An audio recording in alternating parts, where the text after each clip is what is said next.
gas ourselves up, but we short on breath. Talking about we eating, but who we really cooking. Dreaming about greens, but ain't nobody looking. No land, no acres, no seeds in the ground. When the hunger hits, who's gonna be around? We starving every day, and it just ain't the food. Feeding the hood garbage, got 'em acting a fool. We flossing with rides, stunting with chains, but these bars we spitting just bring more pain. We guilty as hell, preaching all these lies, selling debt to the kids, and we acting surprised. We commercialize the pain, broadcast the grief, tell the youth to hustle, but hide the beef. We glorify the trap, invite them to the flames, just like Reagan brought the crack on planes. Back in the 80s when the streets got soaked, my people, my brothers, all got choked. Reagan said no trades, but we know the deal. He left us in the dirt, man, that shit was real. I was just a shorty watching it unfold, old enough to see how we got sold. War on drugs, but it was war on us. Cops on our necks, no love, no trust. They labeled us thugs, beast on the block, made us kiss the pavement while they cleaned our clock. Prison became business thanks to Reagan's game. Free labor is the truth in America's name. Slavery's dead, man. That's just a word. Read the 13th Amendment, it's still absurd. They lock us in cages, serving time for life. Double digits for wisdom, cutting sharp like a knife. I'm here to say, the chains in the air, it's time we break free, start showing we care. No more flexing for nothing, no more selling out. Good morning, good morning, good morning, good morning, good morning, good morning, good morning. We're starting off this morning with independent music, and here is Don Tripp, Eyes Don't Lie, and we'll be right back right after this.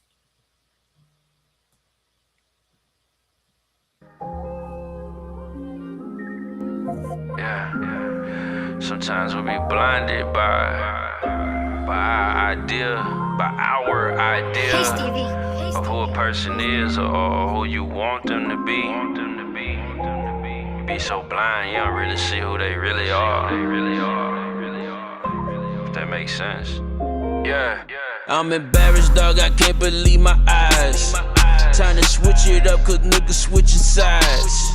You a bitch, can't even look me in my eyes. I blame myself because I should've seen the signs.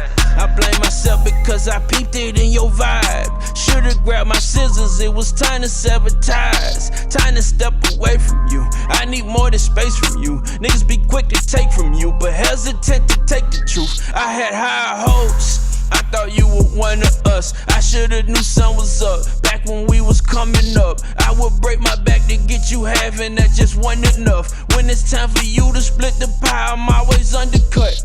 Break my heart, never mind your foes, gotta watch your bros. I might even shed a tear before I wipe your nose. I never imagined you not with me down this road. When it rains and it pours and true colors start to show. I'm embarrassed, dog, I can't believe my eyes. Time to switch it up, cause niggas switching sides.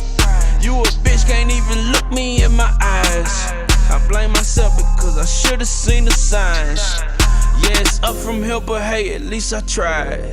I can give you everything I have, but not a spine. Funny how you hit me every time you in a bind, but every time I need you, you impossible to find.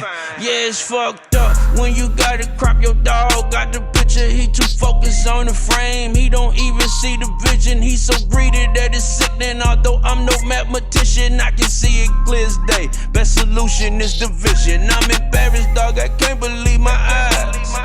Time to switch it up, my nigga switch sides. You a bitch, can't even look me in my eyes. I blame myself because I should've seen the signs. I'm embarrassed, dog, I can't believe my eyes. Time to switch it up, cause niggas switch sides. You a bitch, can't even look me in my eyes. I blame myself because I should've seen the signs. I blame myself because I peeped it in your vibe. And the eyes don't lie. I blame myself because I peeped it in your vibe. Yeah, and the eyes don't lie. Yeah, and the eyes don't lie. Yeah, yeah, and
Engine 4 to respond for now. On the corner of 23rd and Lindale Avenue North, we got a report of a baby that's been exposed to tear gas. At 404 India, Engine 4. We got a report 626 23rd Avenue North, a baby that's been exposed to tear gas. Wow, At 404 India, 2123. I'm done. Wow. Engine 4 Shinu en route. Police in area have been advised. North has advised there are. Let me start this over again because I patients. didn't notice I didn't unmute myself. But if we all remember last week, January 14th, about a family that was tear gassed and the baby couldn't breathe and couldn't do a whole lot of, other things. And we really felt bad because we got mad at ICE. We got mad over a lie and not the truth.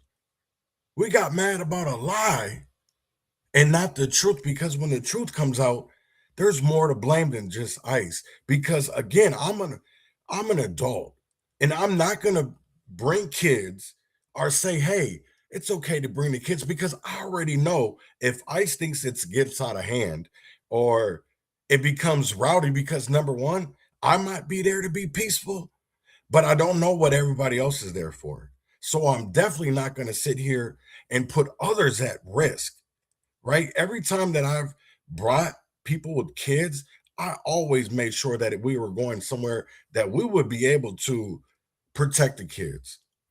There was no way around this. When you go out here and everybody knows what happened, 650, there was an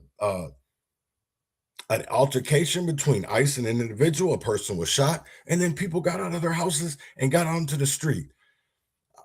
I don't really care about, let's stop being lied to, because we're putting people at risk and we're being lied to. Do we care that we're being manipulated, that we're being lied to, and that they're pulling at our heartstrings? Because that's really crazy for me.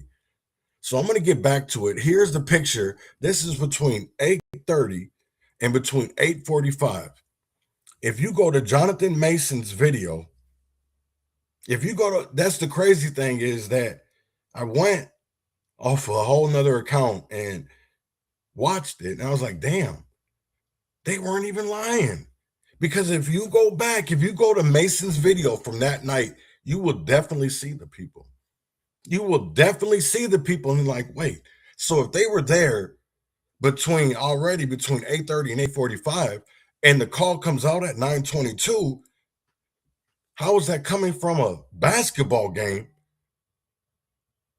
That's not the truth. You were already there. You were already seen in videos. And this is the crazy part, is that we will run with the lie more than we will run the truth. And that's what gets people killed.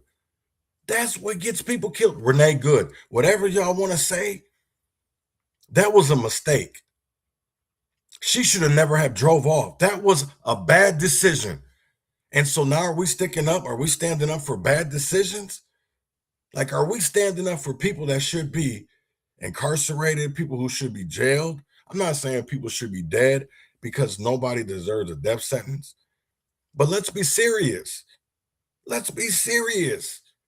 And then I don't even want to hear people talking about, oh, well, you're a sex offender. What do you mean? Y'all are going out here on the streets to protect sex offenders who are undocumented immigrants, people that have raped children, who have really raped children, who have really raped women, who have really actually harmed our community. But y'all don't care about that, because they don't tell you to be mad. They don't. BLM, Don Lemon, the mainstream media, Democrat lawmakers, they want to feed you a lie so that when Trump uses the Insurrection Act, you think those type of people are going to be on the front lines? You're a goddamn lie. If you think that Omar Fatah, or that little chick from St. Paul, Maria Issa, or we'll say Jason Chavez, Cedric Frazier. No, those people are going to be at home watching that shit on camera. They're not going to be anywhere near the front lines because they've already got y'all feeding into this lie.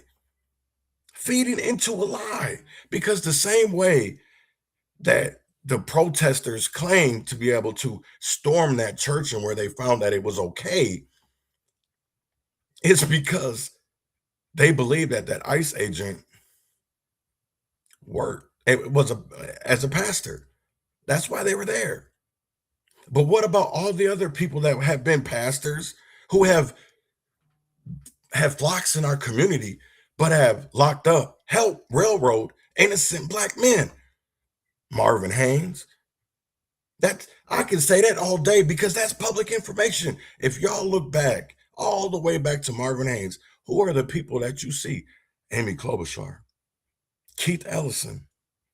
Let's be real here. Jerry McAfee. But when the whole story comes out, a lot of that shit was a lie. And they fed it to y'all. They fed it to a bunch of blind sheep that wanted to act like wolves. They were blind sheep acting like wolves. And then when it really gets tough, the niggas run. Or they start blocking people. It's like, what do y'all really stand up for? Anything or something?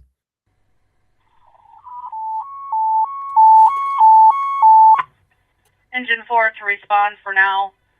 On the corner of 23rd and Lindale Avenue North, we got a report of a baby that's been exposed to tear gas. At 404 India. Engine 4. We got a report 626 23rd Avenue North, a baby that's been exposed to tear gas. At 404 India 2123.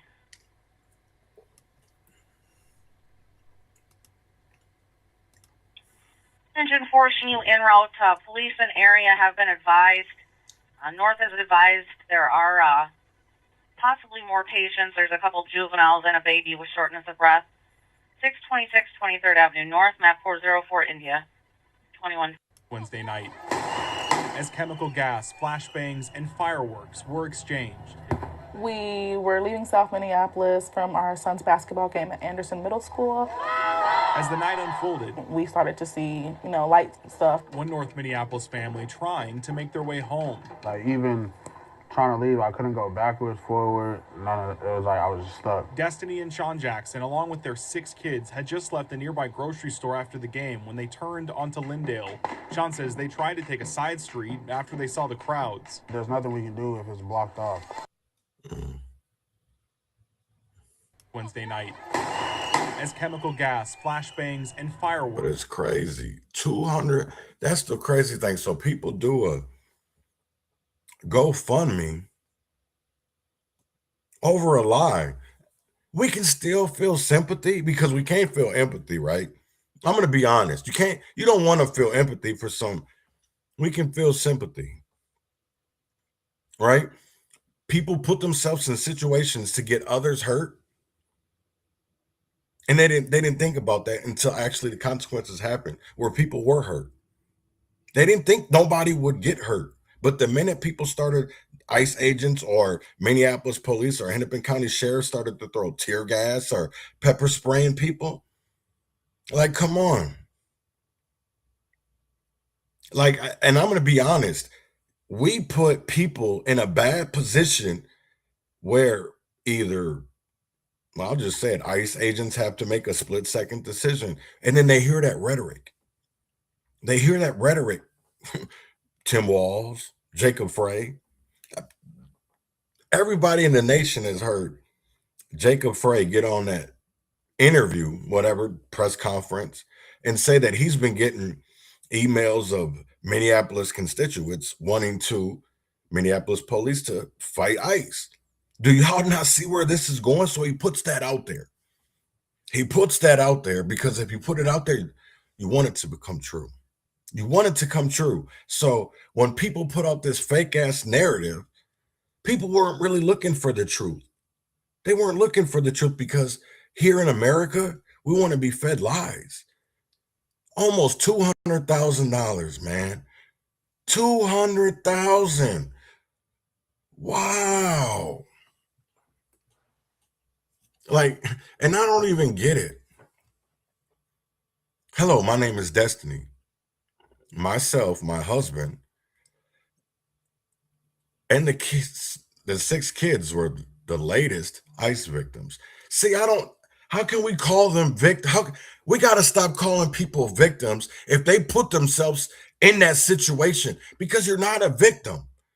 You're not. You're not even an innocent bystander, because you went to a protest and you can't stop the way that people protest. I'm going to be 100, because people have done all kinds of shit. So instead of following along with it, why don't you just leave? Because it was going to get out of hand. Y'all already knew it was going to get out of hand. You already knew it. So why? Why stay and put people that you supposedly love into harm's way so we can get paid? That's what I really feel like Renee Good is all about. It's like people want to feel guilty, want to feel bad. So then they just start feeling bad and people become rich. The same thing with Shiloh Hendricks. She got over $1 million. The guy that took the video, the Somalian guy, got over, I think it was almost $300,000 on GiveSendGo. And now again, Renee Good's family's almost got, well, I think they put theirs down after it was $1.5 million. And it's like, we're showing that you're worth more dead than you are alive. I'm going to say that again. You're worth more dead than you are alive, because that's why the people don't really care about us. All they really see in people is money signs. That's what I'm really starting to believe, is every time they're out there with some people, just the same thing with Nikema and them. When they went into that church, y'all didn't think there was going to be any consequences. Y'all are sitting there playing with fire, and you're not even playing with fire the right way. You're not even playing with fire the right way. Because if you're going to take penitentiary chances, why don't you change it? Why don't you take penitentiary chances on saving people's lives instead of picking up video? Everybody just wants footage so we become viral. That's crazy to me. And people will call me a hater. No, I hate the game. I don't hate the player, right? I want to change the game. I want to change the way where people can sit here and give us a sob story and it be a complete lie. Isn't that wrong? Wrong is wrong. Come on, 2 wrongs don't make a right. Let's be honest. 2 wrongs don't make a right. And that's just crazy. There she is right there. People all over videos.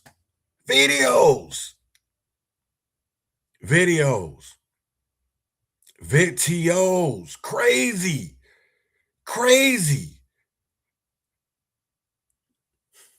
But when you talk about this shit, you're the bad guy. When you talk about shit that people are doing wrong, we would rather reward people who have harmed our community and have done wrong, and we'll give them look at Cortez goofy ass. Y'all came out there. That's the whole crazy thing. I don't even think this is for really. Y'all ain't out there screaming and chanting for change. Y'all out there chanting for chump change. Y'all out there for chump change, Jonathan Mason. Crazy.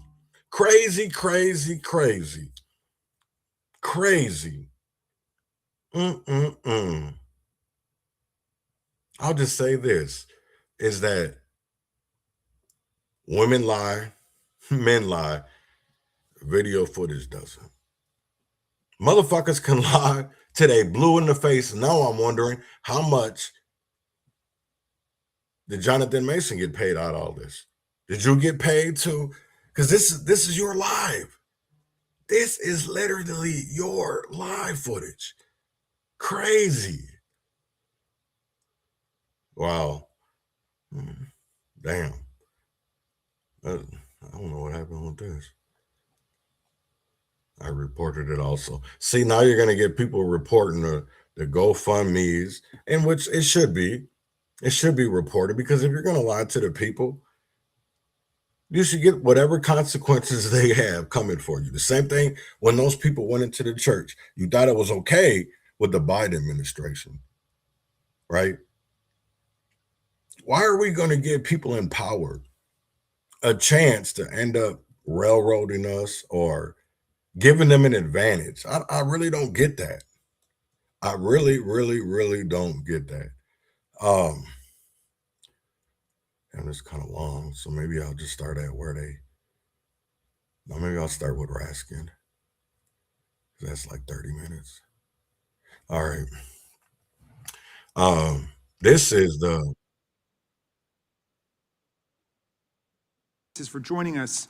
In a just world, the Judiciary Committee today would be investigating why a masked ICE agent shot 3 times in cold blood and killed an unarmed. Hold on. So this is the U.S. Congress, because I know our Fraud and Waste Committee is also having a hearing this morning. This one was a national one, Washington, D.C. You have some of the speakers, Nick Shirley. Another one is he's in Minnesota, used to work for the DHS department, whatever, used to investigate the fraud. Then you had some dude up here that was, I don't know, I got kind of turned off from it because all I heard was Hitler's name. So I got kind of turned off about it. But this is Mr. Raskin, and you're going to hear shit in here. You're going to be like, do we want change off a lie? Off of a lie? Or do we want change off something real? Now, I'm going to be honest. I'm going to be honest. Let's keep it real. When is the truth became such a bad thing? When has the truth become a bad thing? Because I remember when people always tell me, well, if you keep on lying, nobody's going to believe you. Nobody's going to believe you. But yet people tell the truth and nobody believes them. Nobody believes them. So what's wrong with our society? What's literally wrong with our society? So here is the Congress hearing, or whatever they want to call it. And this part is where you'll hear Jamie Raskin. Citizen, a 37-year-old mom, Renee Nicole Good. We'd be investigating why Trump's DOJ is harassing and investigating Renee's wife instead of investigating her killer. We'd be asking why ICE agents are trained in basic CPR, but 911 tapes have shown none of the agents performing CPR on Ms. Good. They left her bleeding alone in her car for almost 3 minutes and definitively rejected the help of a man who came forward and identified himself as a doctor.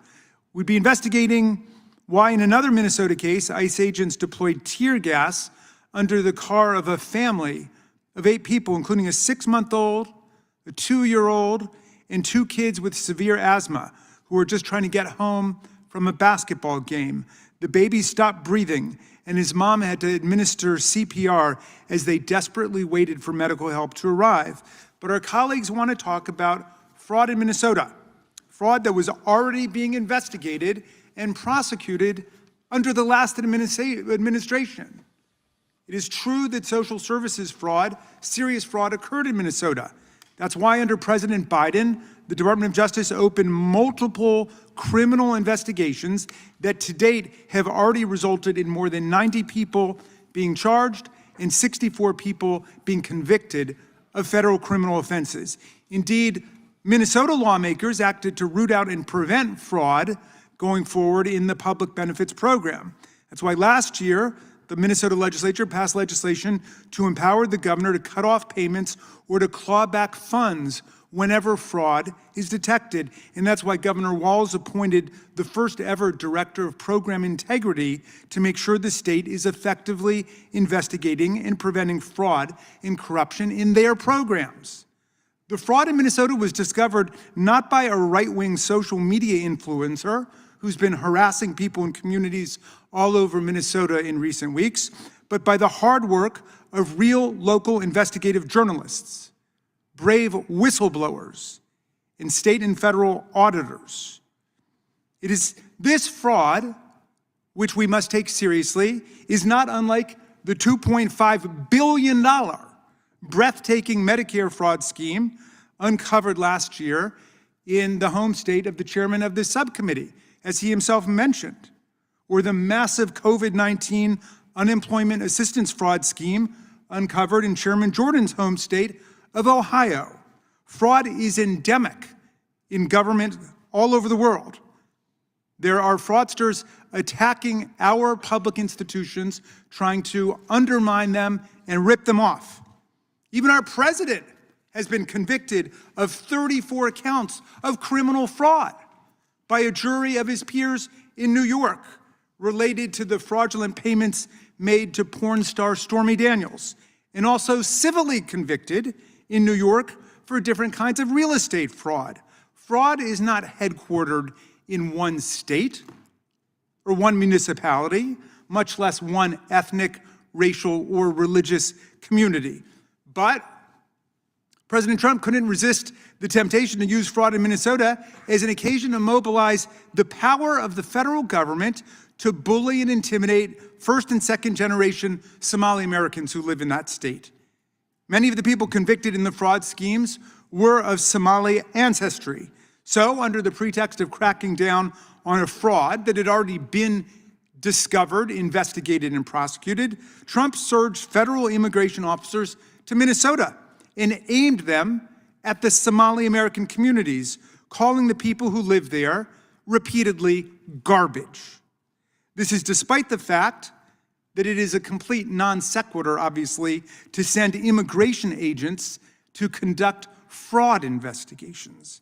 And the deployment of law enforcement resources against an entire ethnic community after the criminal prosecution of a small group of its members is to promote the sinister ideas of collective guilt and guilt by association, two doctrines that are emphatically rejected in Anglo-American jurisprudence and by our courts.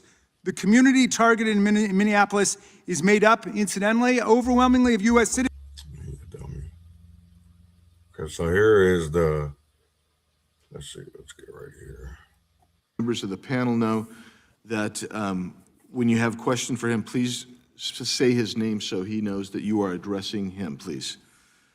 I want the witnesses to know that your written testimony will be entered into the record in its entirety. Accordingly, we ask that you summarize your testimony in 5 minutes, and we'll begin now with Mr. Dexter. You are recognized for your 5-minute statement.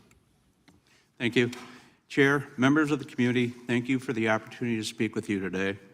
My name is Scott Dexter. I'm a retired law enforcement investigator with 28 years of experience, most of it spent conducting criminal and financial fraud investigations, with experience in surveillance operations. In 2013, after retiring from law enforcement, I joined the Minnesota Department of Human Services as part of a newly created investigative unit within the Office of Inspector General. Our mission was straightforward: identify and investigate fraud within the Child Care Assistance Program, known as CCAP. I was one of the original 4 investigators hired, all of us former law enforcement professionals with backgrounds in criminal investigations. Our cases were not selected based on the name of the center, the owner, or the community it served. They were selected based solely on tips, complaints, and the amount of CCAP funding being paid out. The highest funded centers were reviewed first, and many of those centers were referred to us through the public tip line or by licensing inspectors who observed activity inconsistent with a legitimate daycare operation. What we found was deeply concerning. Many of these centers operated out of commercial spaces with windows totally covered, no visible play areas, and very few children ever present. Through surveillance, data collection, and review of attendance and billing records, we repeatedly documented patterns of overbilling, non-existent attendance, and in some cases, children being signed in for hours they were never actually at the center. Our investigative process was thorough and methodical.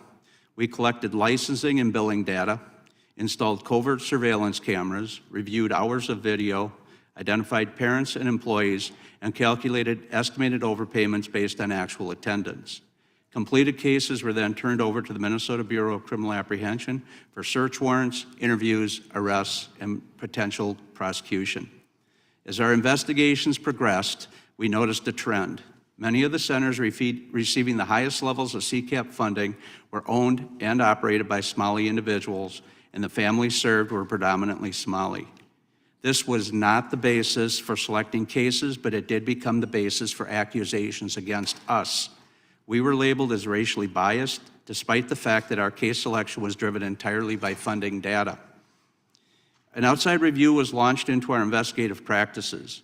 We were questioned about how we selected centers and how we conducted surveillance. Following that review, new restrictions were placed on our work, including mandatory panel reviews before we could move forward with investigations. Investigators were also pulled from conducting new or current investigations in order to enter data from all previous complaints received by DHS into a newly created database, a process that took nearly a year to complete. These changes significantly hindered our ability to do our jobs effectively. Ultimately, in 2019, I chose to retire because the investigative process had become so constrained that meaningful work was no longer possible. Through collaboration with federal agencies, including the IRS Criminal Investigation Division, Homeland Security, and the U.S. Department of Health and Human Services, we learned that millions of dollars in cash from the Somali community was being flown out of the Minneapolis-St. Paul Airport by Somali couriers. At one point, nearly $70 million had been documented leaving the country halfway through a single year. Although we could not prove that the cash was obtained fraudulently, we strongly suspected that it was.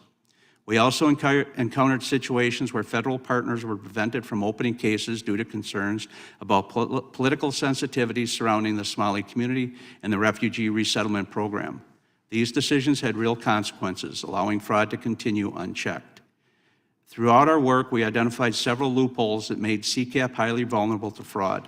Centers were allowed to bill for the full authorized hours, even when children were present for only minutes. Billing records could be submitted up to 30 days later, creating opportunities for manipulation. Attendance records were handwritten, unreliable, and often incomplete.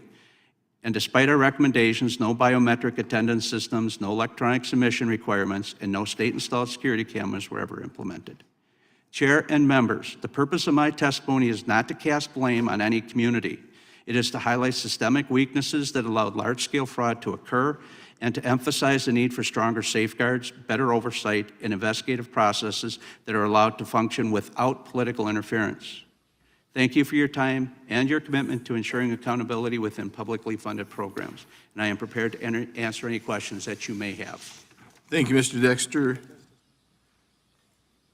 And now we're going to recognize Mr. Hetler-Gaudet for your 5 minutes of opening statement. Chairman Biggs, Ranking Member McBath, and members of the subcommittee. I appreciate the opportunity to testify before you today on the important issues of preventing fraud and protecting taxpayer dollars. My name is Dylan Hetler-Gaudet, and I am the Acting Vice President of Policy and Government Affairs at the Project on Government Oversight. We are a nonpartisan, independent watchdog that promotes a more accountable, transparent, and effective federal government. We view it as our mission to combat abuse of power and corruption in the federal government, which includes working on rooting out waste, fraud, and abuse. The unfortunate truth is that fraud in government programs is a fact of life. Since the United States government has existed, fraud in government has also existed. For much longer than that, in fact. For as long as human beings have been organizing ourselves into societies and building institutions to govern those societies, there have always been those who will seek to take advantage. This is a harsh but real truth related to the human condition, related to our fundamentally fallen and flawed natures. That said, it is still incumbent upon every one of us to do what we can to prevent fraud and to hold perpetrators of fraud accountable. This is especially true when the fraud implicates hard-earned taxpayer dollars and critical public programs and services. This is true whether we're talking about fraud in the context of the Feeding Our Future program or any other program in Minnesota, whether we're talking about welfare fraud in Mississippi, which involved the participation of a world-famous Hall of Fame NFL quarterback. This is true whether we're talking about fraud in the context of it being perpetrated by large multinational defense companies in the context of multi-billion-dollar contract they have with the Defense Department. The point here is that fraud and the abuse of taxpayer dollars is not related to any particular geographic, demographic, or other boundary or characteristic. So why do these things happen so much? Mostly they are caused by deep structural flaws, gaps, and weaknesses in our system of government. They're also driven by recalcitrance and resistance to change on the part of federal agencies. To put it shortly, fraud is a systemic problem and it requires systemic solutions. So what are these solutions? I'm pleased to share a few of them with you today. We must first look at watchdogs, critical sources of information, and practitioners of oversight from within the federal government itself. I'm specifically talking about inspectors general, the Government Accountability Office, and whistleblowers. Rather than attacking, firing, undermining, and intimidating these individuals and entities as this administration and its allies have done, we must strengthen, preserve, and protect them. We must enact reforms to make sure that IGs and GAO can perform their duties effectively and independently, and we must add additional safeguards to make sure that whistleblowers can blow the whistle without fear of reprisal or retaliation. I got a question, right? Doesn't it look like he's got something? I'm not saying that he is, but it seems like he's reading from something because it looks like there's another set of glasses or something in front of him, in front of his eyes, because when you look, there's a shadow and you can see some kind of other lens. So I thought that was kind of weird that he didn't really have that much in front of him, because that's what I think it's in front of his eyes. And we know that there's meta glasses and there's all different other types of bullshit out here. So we must also take a long, hard look at the architecture currently in place for how we track, monitor, analyze, and assess federal funding. To put it bluntly, that architecture is broken. Typing like a motherfucker. Key resources like USAspending.gov are in desperate need of overhaul and modernization. We need to enhance and improve the quantity, quality, timeliness, and integrity of the data and information we collect on federal funding. We need to promote more accountability, transparency, and compliance mechanisms within the chain of spending for federal funding. If we don't do this, we will never have a good grasp on where funding is going, where it's ending up, who is being helped by it, who is being missed by it, and what the ultimate impact is. Lastly, we must enact robust reforms and vigorous enforcement to crack down on corruption, cronyism, and conflicts of interest, which turbocharge waste, fraud, and abuse in the federal government. The presidential pardon is an acute example of this, with each of the last two administrations using the pardon power inappropriately to pardon convicted fraudsters. We must also promote reforms to crack down on the revolving door between agencies and industries, and to head off pay-to-play politics, all of which distort and corrupt decisions like the award of federal contracts. The takeaway here is simple.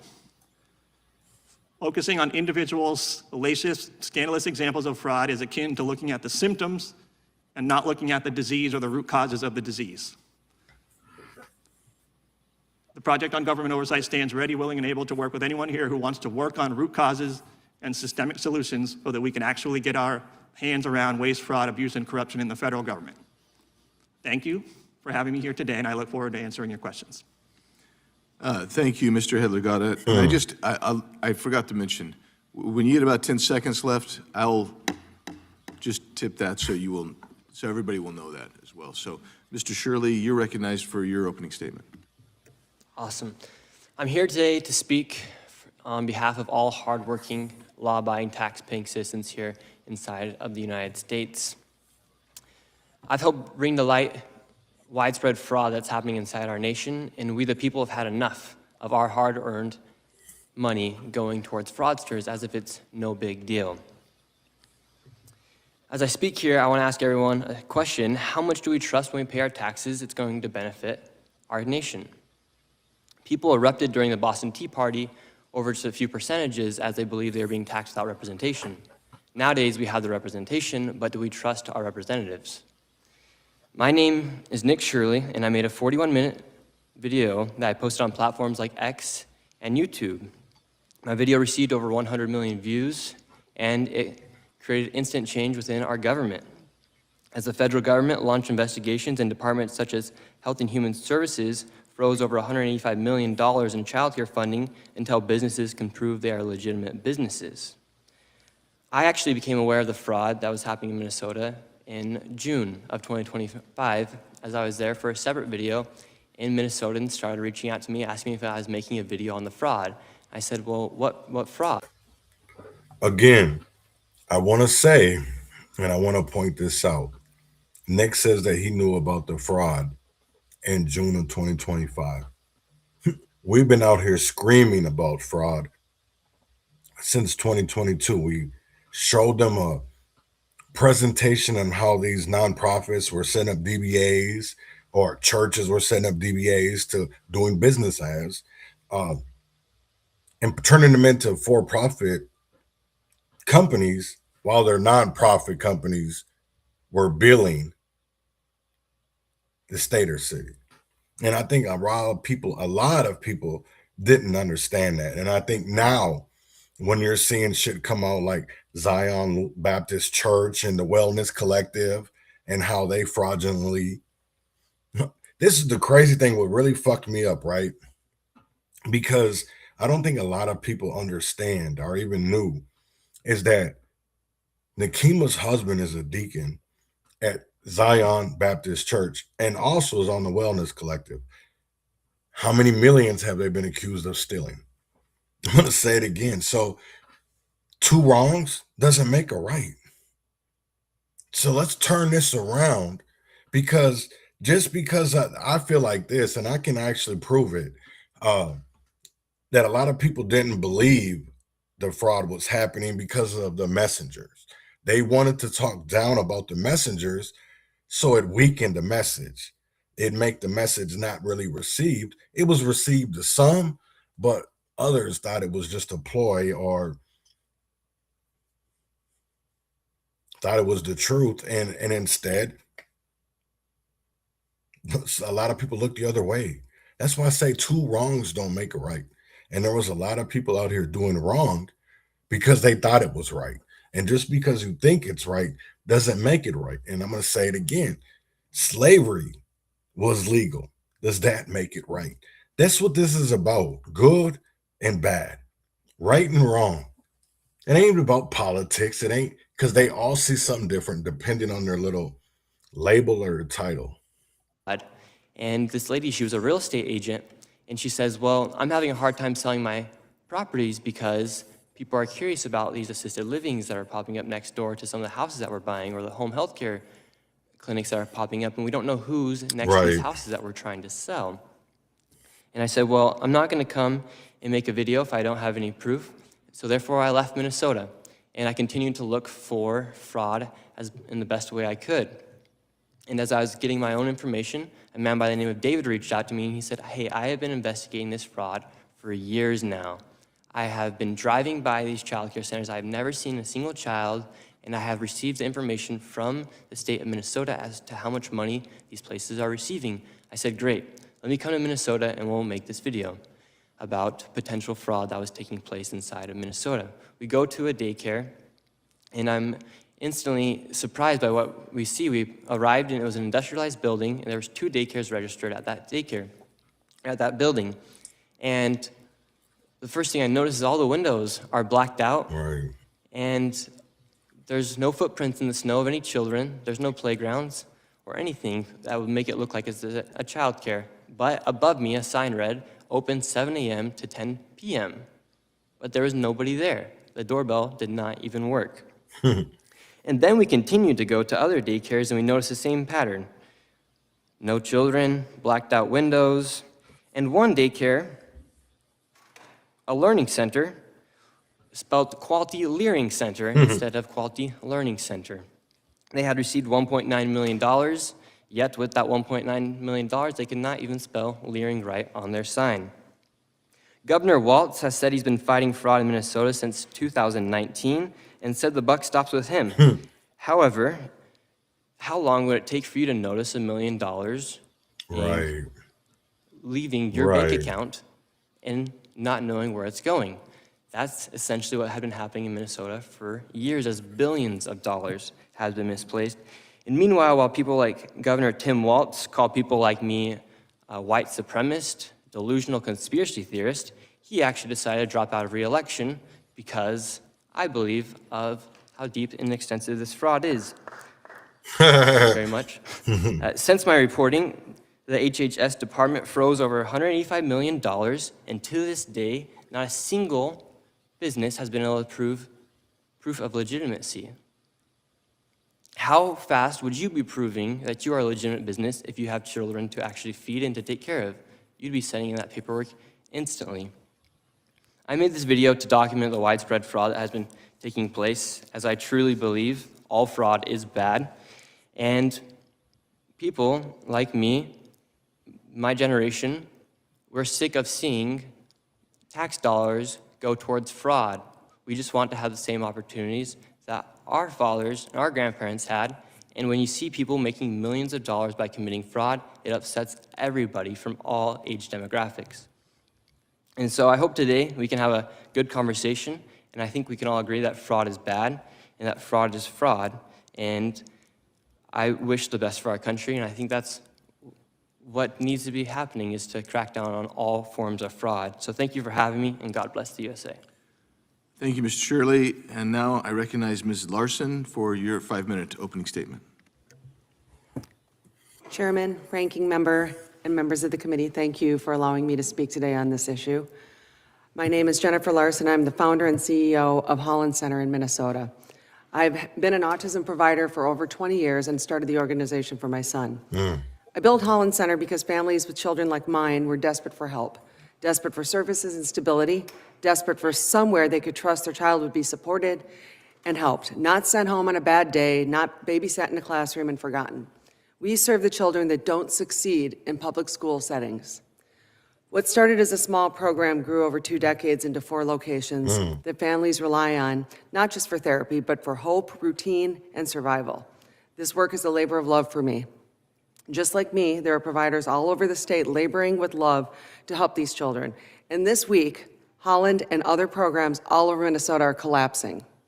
Not because we committed fraud, but because a crime ring was allowed to operate inside Minnesota's service system, and the government's clumsy response is now destroying legitimate, long-standing providers and devastating families that we serve.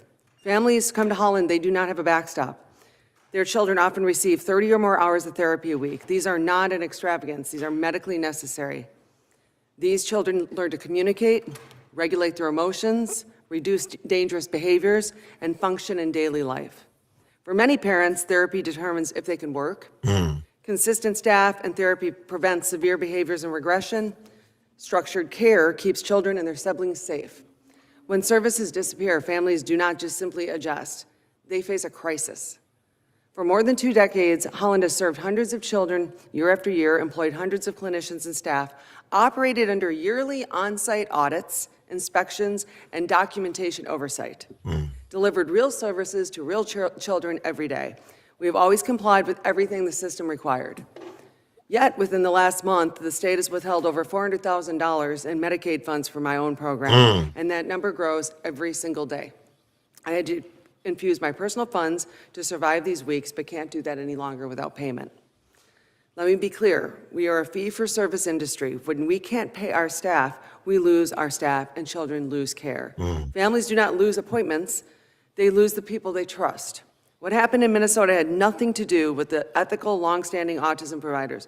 What did happen was organized criminal networks that exploited autism services by opening fake centers, billing for children that did not exist, billing for services never delivered, and stealing millions of taxpayer dollars in the process. These are not minor compliance issues. They are criminal enterprises. Families trusted that the government was protecting the integrity of the system. It failed. Now, instead of doing the obvious thing and targeting criminal actors, the response has been to freeze everyone's payments. That decision does not punish the criminals. Right. It punishes innocent children and families. As Medicaid payments are delayed due to prepayment review by an insurance company that is in the business of denying claims, providers are reducing hours, cutting staff, and starting to close. Families are scrambling for alternatives that don't exist, children are regressing, parents are leaving jobs to care for their disabled children. Damn. Autism therapy cannot be paused without consequences. Loss of services can erase years of progress in weeks, and abrupt disruption of services can cause lifelong consequences in these children. This is not abstract harm. It is daily trauma for families already carrying an extraordinary burden. The simple solution to the problem, send the criminals to jail and allow trusted providers with decades of clean audits and verified ownership structures to continue providing prescribed ethical therapy and go back to paying them what we've earned and resume paying them on time. I built Holland for 20 years.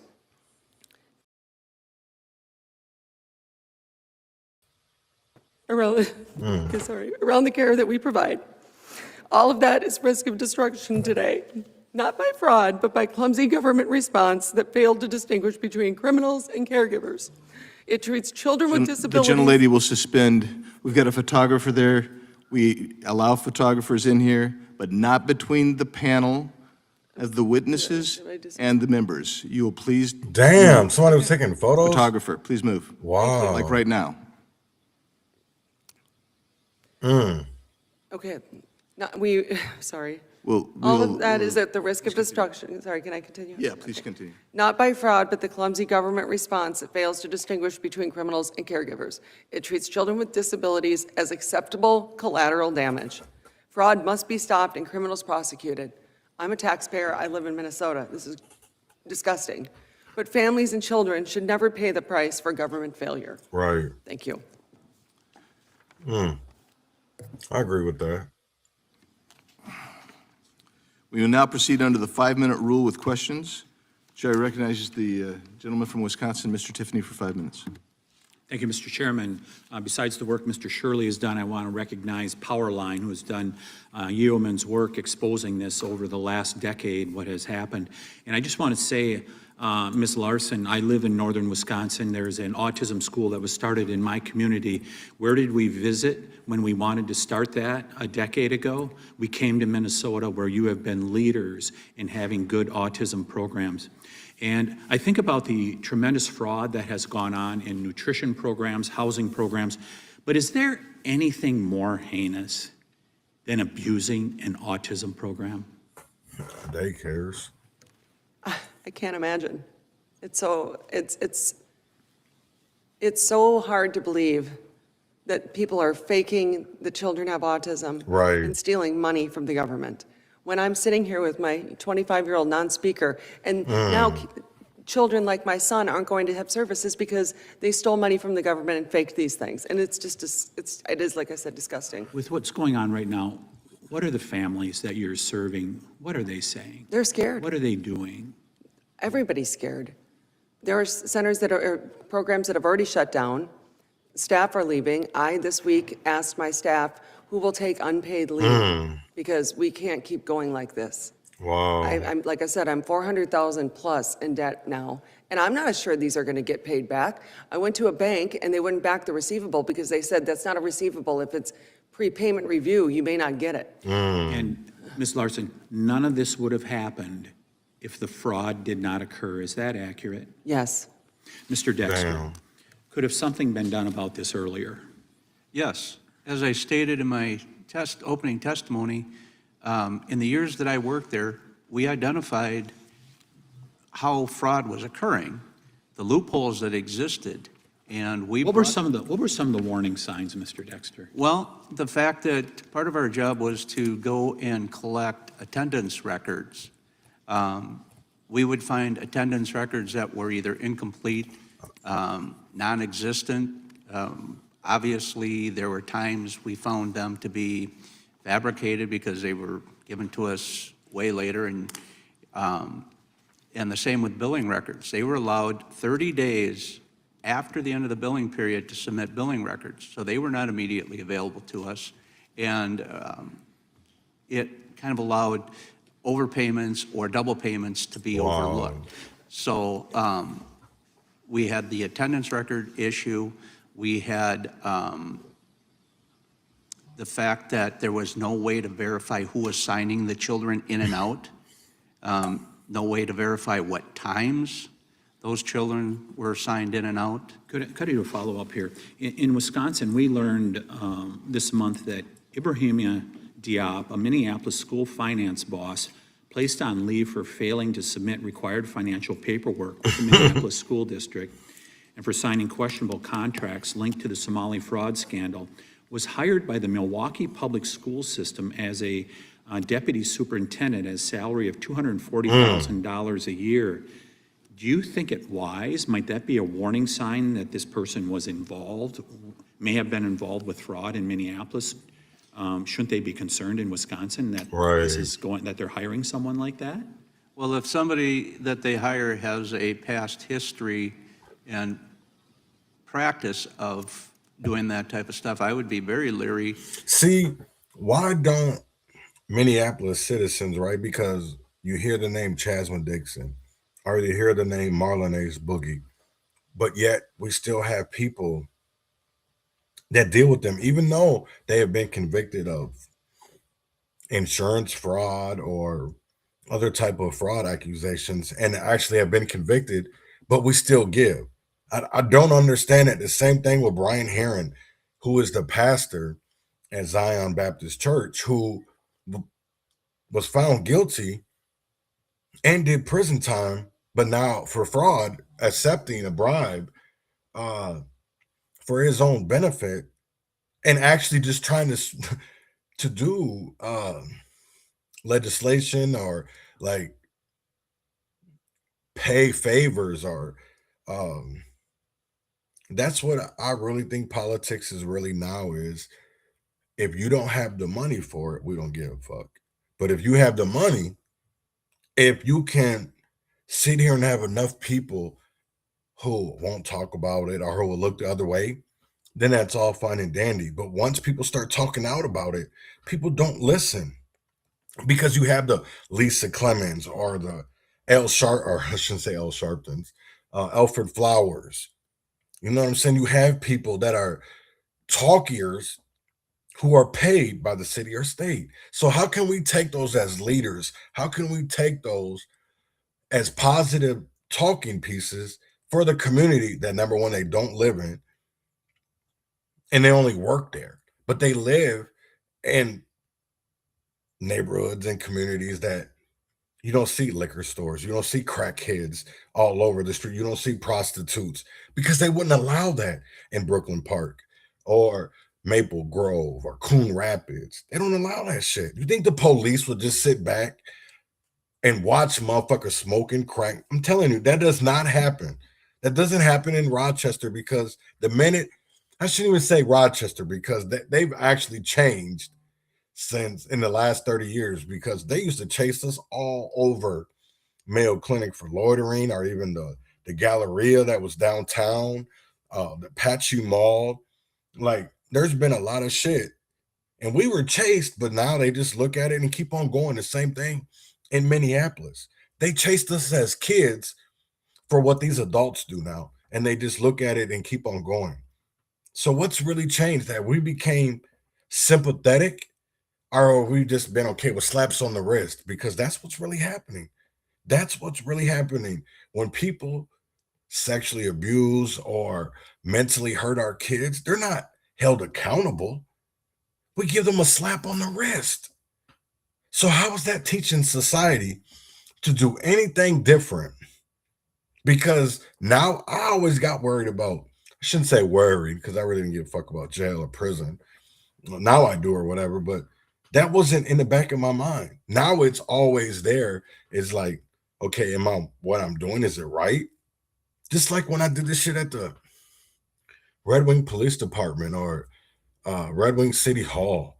Those are things that I really thought I'm doing the right thing. So don't care about the consequences, right? But we can tell that when people sit here and want to stand up for us or sit here want to say they're standing up for the people and something happens, it's never their fault. We always blame the people that are, I don't even know what happened, right? I'm not even going to say nothing about ICE. Everybody's got their own opinion because it's not a fact. We can argue all day about it, whatever. Maybe you don't see it as something wrong. That's because the side you're on doesn't see it as wrong. That's the problem. Y'all think that going into and people said, oh, Martin Luther King would have joined us. I don't think he would have. I honestly do not think Martin Luther King would have went into that church and protested it. and yelled a white woman's name. Don't be, let me slow down for a minute. Some of these people were black people and talking about say her name, and it was a white woman, not a black woman. They didn't do that for the mother that died over in George Floyd Square back in 2020, just weeks after George Floyd happened. You didn't see people out marching for her. Same thing when it came down to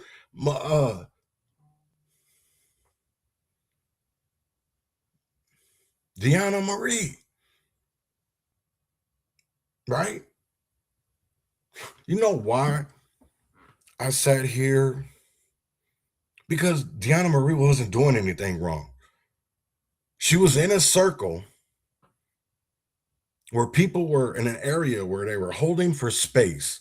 The problem is that we have security that doesn't take this shit seriously. It's all fun and games till some shit goes down, right? It's all fun and games because that's what happened. The night Deanna Marie happened, I was just up in uptown Minnesota, or uptown Minneapolis. Just not even like 20 minutes. Because I remember that the two people from Arkansas were up here when that happened, and they were with us. So it's crazy to hear people say that Renee Good didn't put herself in harm's way. Yes, she did. If you're going to sit here and fight for injustice, if you're going to sit here and fight for people to have the same civil rights as you do as a white woman, you tell me that a cop wouldn't have shot when they're in the car's way. We seen that with Ricky Cobb. We seen that. They didn't say the police were wrong. They said Ricky Cobb was wrong. They didn't say Ryan Lundgren, the man who actually shot Ricky Cobb. They didn't blame him. They tried to charge him. And then when there was enough uproar from police departments or police unions, then that's when we seen the charges. Because that's when you seen Mary Mortery dismiss charges. Because she wanted to give this money to some fake ass law people to sit here and handle it. No, this is why we keep on getting fucked. It's because people who aren't actually from Minnesota could give a fuck. Let's be honest. And most of our elected officials are not Minnesota. So when we sit here and say Minnesota nice, we got to be careful about who we're talking to or who we're talking about, because they might not even be from Minnesota. So how would they know what Minnesota nice is? If you have some people that just moved here within the last 10 years and they're talking about Minnesota nice. No, because it's changed. They don't know the Minnesota nice from the 80s, the 70s. And I'm not saying it was all perfect, because there was bad times then too. But we stuck up for one another. When something was wrong, we stuck up for each other, not the police. I'm going to tell you this, right? My mom, when there was plenty of times that we've been robbed, and my mom never called the police because, number one, she knows they're not going to do shit. They're not going to do shit. That's why she wanted to make sure she had renter's insurance in case something happened, because then that shit is insured. People went and took measures. If something happened, they would be able to replace that, no matter if Minneapolis police got involved or not, because people had insurance. Not saying that it paid for the things that were took, because some of them were priceless. They were sentimental. There's no price to that. So I can really feel what people are talking about. Even when Miss Larson was talking, she has her son right next to her. The only reason why she got involved in autism was because of her own kids. And now we're in 2025, I shouldn't even say 2026. And over the last 5 years, we have seen so many stories of people being fraudulent, but there's not enough Miss Larsons. There's not enough people talking out about it. You have the Somalian man that Liz Collins had on. He was getting death threats, and he's a Somalian. So it's not about what's right. It's about, hey, If we have enough people standing over here and we're telling you that there's nothing wrong, but there actually is, y'all are blind. You don't care about right and wrong. You only care about selective outrage. That's all it comes down to. Of it occurring again, or that being the basis that they're hired. So Governor Evers refused to open the books and is blocking federal audits of our food stamp and Medicaid programs. And he also vetoed 4 auditor positions in a recent budget. Do you think that is also a warning sign? Yes, if it's preventing. Or ill-advised, would that be a better way to pose the question? Yeah, if it prevents the oversight and the ability to audit and look at the records to make sure, can have a check and balance system, I think that'd be very unwise, because again, that allows fraud to occur. Because, Mr. Shirley, what is happening in Minnesota, it could be happening throughout the United States. Isn't that correct? Correct. If there's one thing we've learned or leered, as they say in Minneapolis, isn't it possible that this is happening everywhere? Yes, I believe it is. Mr. Chairman, I yield back. Gentleman yields. I now recognize the ranking member of the whole committee, Mr. Raskin, for his 5 minutes of question. Thank you very much, Mr. Chairman. Thank all the witnesses for your excellent testimony. Mr. Hedler-Gaudet, the administration has systematically undermined government oversight. The president has fired more than a dozen inspectors general, not for any cause, but seemingly just in retaliation for doing their jobs and to block unwanted investigations. President Trump has defunded the Council of the Inspectors General on Integrity and Efficiency. He's removed independent leadership at the Office of Special Counsel and Office of Government Ethics, blockading whistleblowers and numerous investigations. What is your assessment, Mr. Hedler-Gaudet, of the Trump administration's apparent systematic opposition to internal oversight mechanisms in the federal government? Thank you, Ranking Member Raskin.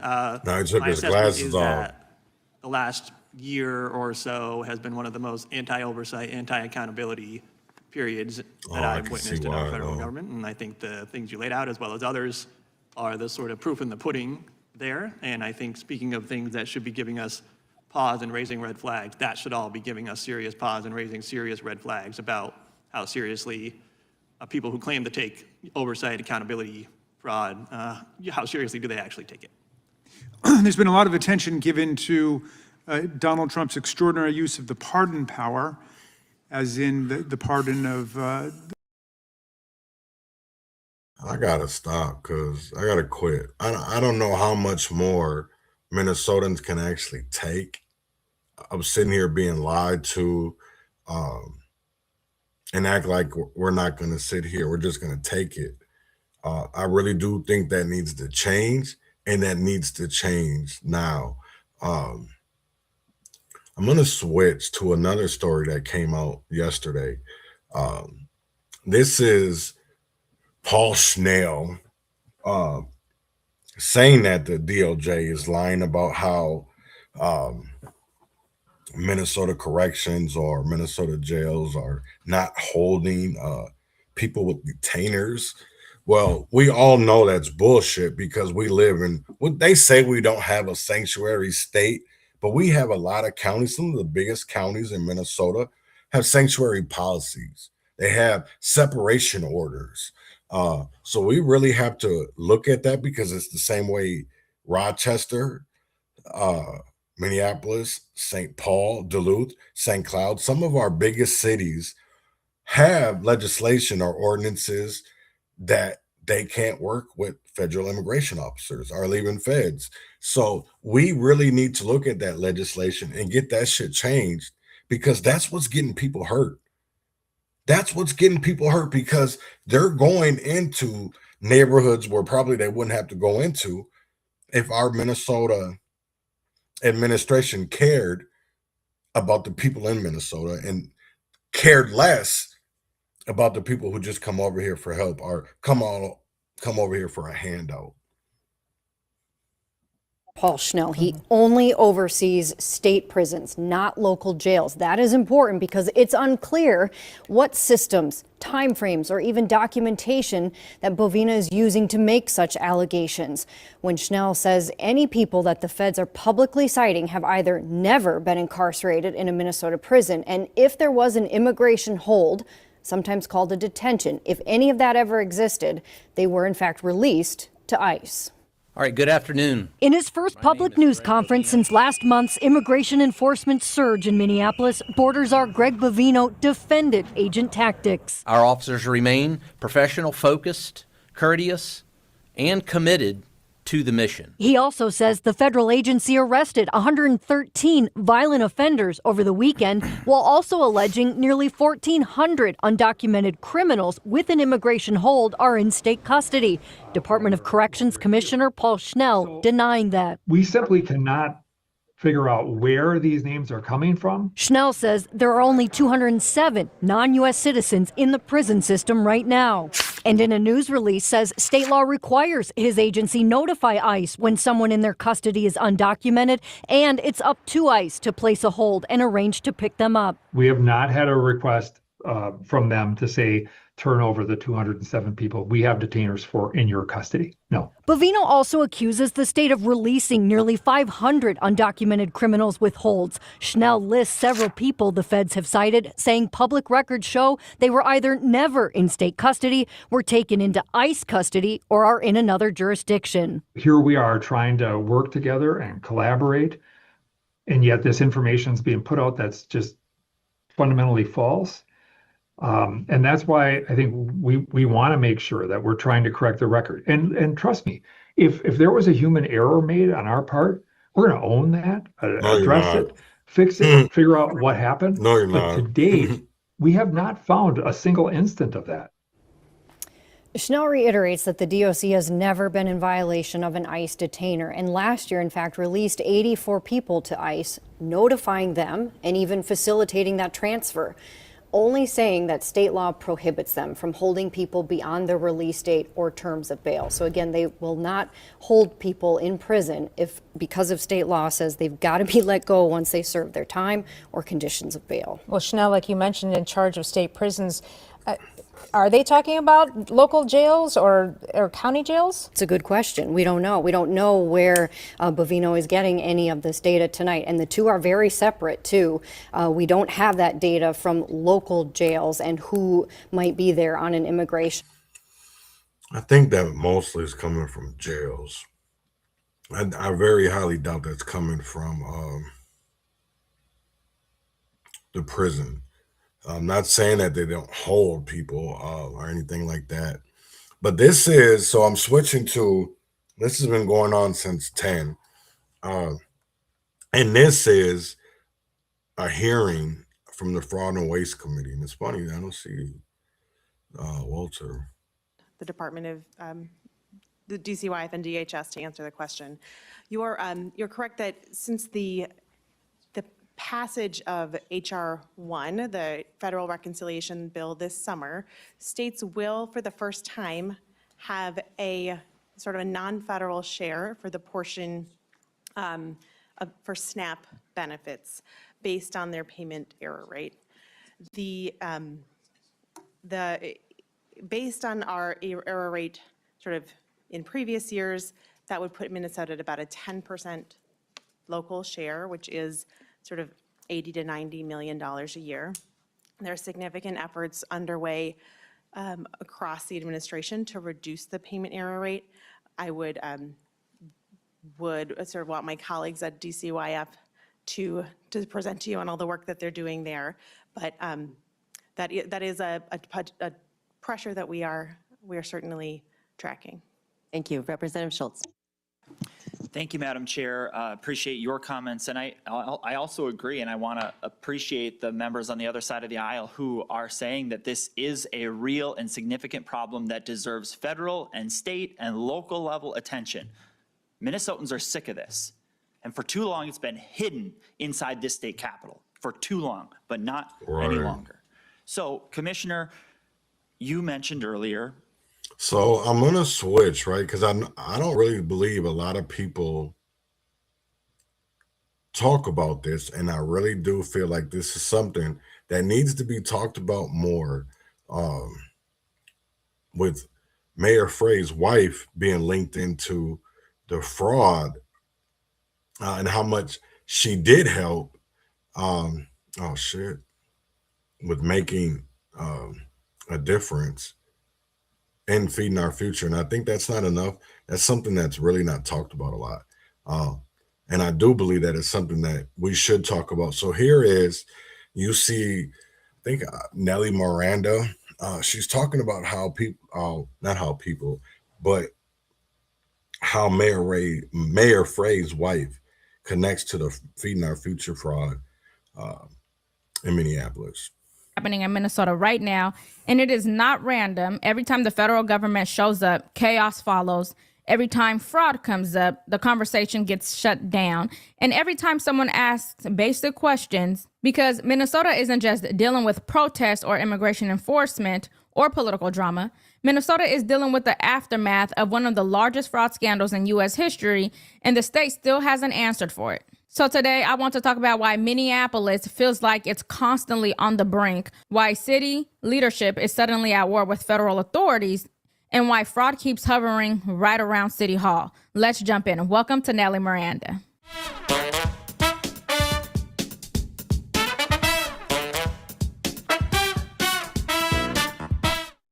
Imagine if that city or that town was suddenly invaded by thousands of federal agents that do not share the values that you hold dear.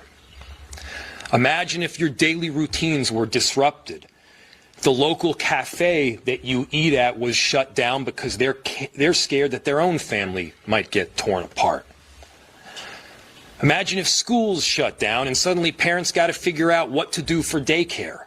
As always, please make sure you like, share, and subscribe to support the channel. Okay, so Minnesota didn't stumble into this moment. It walked here very, very slowly, in fact. During COVID, a nonprofit called Feeding Our Future was given access to massive amounts of federal money meant to feed hungry children. Federal prosecutors say that instead, roughly $250 million disappeared. Fake meal counts, fake sites, fake children. That money didn't go to families. It went to luxury cars and jewelry and real estate overseas, you name it. Today's announcement on the 50 convictions, Joseph Thompson, that's the acting U.S. attorney for Minnesota, saying in part, quote, "For years, these elite federal agents and forensics accountants have tracked stolen money, cut through layers of deceit, and exposed a sprawling network of shell companies and fake meal claims. Their pursuit of justice has been relentless," end quote. This pandemic-era scheme was tied to an expanded USDA program that allowed restaurants to run federally funded food distribution sites for children in need. The restaurants needed to have a nonprofit organization as a sponsor, aka Feeding Our Future. Its founder and executive director, Amy Bach, was convicted for her role back in May. A total of 70 people have been charged in this case, 50 now being convicted, with the 3 latest convictions coming in the past couple weeks. And this wasn't just a bad nonprofit. Prosecutors have been very, very clear that this was part of a much larger welfare fraud ecosystem that could reach into the billions. Here's Ilhan Omar serving food on the first day. faraxsanahay in maanta safari aan soo gaarnay sida dadka badan ay u og yihiin ciyaalkeena yaryar ilaa iyo number la eg 20 milyan oo ciyaal iskooley ah waxay cuntadooda ka helaan iskoolka kaliya marka waxaan fursad u helnay in aan sharci soo gudbino oo la dhahayo Meals Act oo u fududeynayo in waqtigaanay pandemic aan ku jirno oo dhalinyarada iskoolka aynan joogin oo guryahooda ay joogaan aynan gaajoonin. So coupled with this Feeding Our Future fraud scheme, we have autism fraud, housing stabilization fraud, and now the daycare fraud and non-medical transportation fraud. Minnesota is a mess, and that is just a backdrop for everything happening right now. Prosecutors say Bach and dozens of co-conspirators defrauded the federal government out of $250 million during the pandemic. It quickly became the ultimate get-rich-quick scheme. Bach and her co-defendants are accused of lying about serving meals to thousands of children a day. These children were simply invented. So how did the defendants allegedly make money? The government reimbursed them for the meals the defendants claimed they served. The way his case is laid out in court documents makes it among the easiest to follow how federal investigators believe the scheme worked. The documents say Knorr registered his media company with the state in November 2020 and the next month applied to be a federal child nutrition program meal site under the sponsorship of Feeding Our Future. According to court documents, Feeding Our Future Executive Director Amy Bach sent this email in February 2021 asking her staff to get Hogmail Media started as a food site. The next day, an unnamed Feeding Our Future worker emailed Bach, writing, "We took a lot of organizations that don't work with children. Hogmail is a TV show program. They have no interest with children. These are things we need to clean up." Bach allegedly responded, "Yes, I agree," but then Feeding Our Future wrote the media company checks totaling $494,000. Some things in life you see coming. Others, no one prepares you for. The truth is, And while we're speaking about the Feeding Our Future case, though Mayor Jacob Frey himself has not been charged with a crime, the connections are real and they're troubling. Right. His wife worked for the lobbying firm that represented Feeding Our Future, and several of his political appointees and former aides have pleaded guilty or been indicted. But then it gets worse. At least 8 individuals tied to the fraud maxed out contribution to Jacob Frey's campaign. This is a big dollar pattern that raises serious question about judgment and accountability. And to be very clear, I am not accusing the mayor or his wife of committing crimes. There is no claim that she ran a fraud scheme, but politics, lobbying, nonprofits, and public money operate in the same ecosystem. And Minnesota has already shown that that ecosystem can be abused. Yeah, well, I'll tell you, there is an overlap with plenty of Democrats in power in Minnesota with all of this. It was the spring of 2021 when the raids involved with the $250 million fraud scheme tied to Feeding Our Future was first exposed. Even before that, though, you're right. There was a suspected $100 million fraud tied to overbilling at dozens of Somali-owned daycare sites in Minnesota. That was making news back then. So the question of who knew what and when, you laid that out. Congresswoman Ilhan Omar, she held several events at the restaurant named in the Feeding Our Future fraud, including hosting her congressional win in 2018 at that very restaurant. So she knew one of the owners very well. Salim Saeed is his name, who has since been convicted. Minneapolis Mayor Jacob Frey's senior policy aide, Abdi Nur Salah, also entered a guilty plea. He was tied to the case. Campaign donations from some of the defendants in Feeding Our Future eventually returned, as you mentioned, to Jacob Frey, Attorney General Keith Ellison, Congresswoman Ilhan Omar. But you're right, I sat down with the lead prosecutor in the case, Assistant U.S. Attorney Joe Thompson, talked to him months ago, and I asked him, will we see any of these political leaders indicted? At the time, he said he could not comment on future indictments, but even back then, the feds made it very clear that it seemed that these cases were still wide open. Now we're hearing about multiple social programs in Minnesota, and these investigations seem to be wide open at this case, and I think this federal spotlight certainly is helping at this moment, Will. But lo and behold, instead of cleaning house, Minneapolis leadership is pushing back. Walls and the U.S. Attorney's Office are at odds over how much fraud has been committed in Minnesota. This week, the U.S. Attorney's Office estimated the number to potentially be in the billions. But the Walls administration calls that speculation and is demanding to see the evidence. Good morning, everyone. After holding an event at the Capitol blasting congressional Republicans for not extending health care tax credits, the lack of leadership out of President Trump and his administration, Governor Walz faced more questions about fraud. I am accountable for this, and more importantly, I am the one that will fix it. The governor was asked to address new claims made this week by First Assistant U.S. Attorney Joe Thompson. I see more red flags than I see legitimate providers. Who estimated that more than half of $18 billion spent in some high-risk Medicaid-funded programs dating back to 2018 could be fraudulent. But they're using that number without the proof behind it. Top officials in the Department of Human Services, including Inspector General James Clark, say they've asked the U.S. Attorney's Office for concrete evidence, but haven't gotten a response. I haven't seen any evidence or information to suggest that there's $9 billion worth of Medicaid fraud that has happened in the state of Minnesota. State Medicaid Director John Connolly would only put the number in the tens of millions of dollars so far. There isn't a final number at this point. Still, the Walz administration has ordered an audit of the Medicaid-funded programs referenced by the U.S. Attorney and shut down the Housing Stabilization Services program in the wake of a Care 11 investigation. Meanwhile, the topic has become explosive politically, with the Trump administration threatening to revoke Medicaid funding to Minnesota. So Walz helped Minnesota get deeper into this mess, and now he's vowing to get them out of this mess. Right. That's funny because when federal investigators and the Trump administration increased scrutiny and even suspended $129 million in USDA funds over fraud concerns, city officials and Minnesota Democrats cried racism and they pointed fingers. But the real problem is structural. The system was built to be gamed. Now fast forward to today. ICE shows up in the Twin Cities and immediately the rhetoric explodes. Right. City leaders claim federal agents are acting unconstitutionally. The mayor demands ICE leave Minnesota right now. The state attorney general files lawsuits to block enforcement, and suddenly anyone questioning this response is told that they are the problem. We don't use the word invasion lightly. What we are seeing is thousands, plural, thousands of federal agents coming into our city. And yeah, they're having a tremendous impact on day-to-day life. And it's a negative one.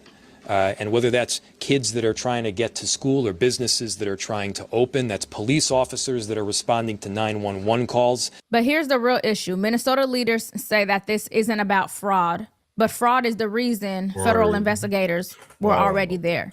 They say ICE is the problem, but ICE didn't create a $9 billion hole in public funds. They say ICE's presence is messing up the function of people's day-to-day lives. In other words, let us continue to defraud in peace and go away. They say scrutiny is unfair, but scrutiny is exactly what was missing for years and exactly why bad actors were able to defraud the system out of billions of taxpayer dollars. But I do have a message for our community, for our city, and I have a message for ICE. To ICE, get the fuck out of Minneapolis. We do not want you here. Your stated reason for being in this city is to create some kind of safety, and you are doing exactly the opposite. People are being hurt. Families are being ripped apart. Long-term Minneapolis...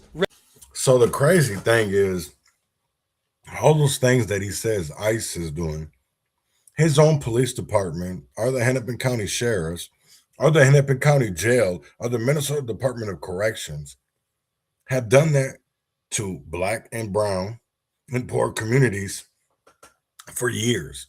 So why do we care now about ICE? Is it political or is it about Trump? And I really honestly don't believe that enough people get that. And I do see that as the problem, and it's something that we need to change over time. And I will bring, because he really didn't go into Mayor Frey's wife like that, which there's a lot more connections that haven't been brought up with, and it comes down to politics. It comes down to lobbyists. It comes down to all the way trickles down to the streets. So we need to change that. That is something that we need to look at and say, hey, we can't be doing this anymore. Something is seriously wrong. And we got to make a change. We have to make a change. So with that being said, I'm going to get up out of here. Here is Don Tripp. No Place Like Home. And I'll see y'all tomorrow, same time, same place. Hey, Stevie.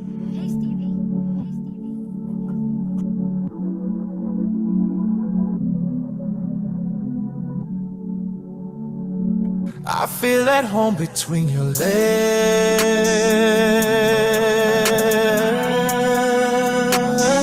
I'm right at home between your legs.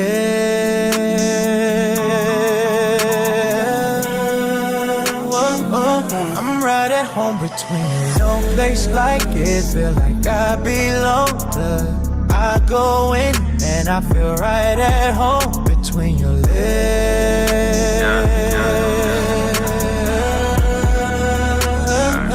I feel at home. Yeah, I had to have it when I laid my eyes on you. let's make a child or two. Time to go get me some brand new snorkeling gear. I'm about to dive in you, that's what I'm on. Girl, we've been fucking for years, I still ain't left you alone. I know you got all the tools to pleasure yourself, I just wanna help you along. Bad Boy Records, plan on oiling you down. Baby, I'm taking it there. I love the way you say hello to me by waving your legs in the air. Open it up, darling, I'm drunk in love. I don't plan on sobering up. You sent me pictures while I was out handling business, so baby, I owe you a nut. Give you that dope, I call it that blue magic, a brand you know you can trust. You and your feelings as soon as I'm gone for a minute. That's how I know you in love. Crave for you, feel like I was made for you. Making my way to you. Started with us and a couple of fucks, now whole house gotta get baby proof.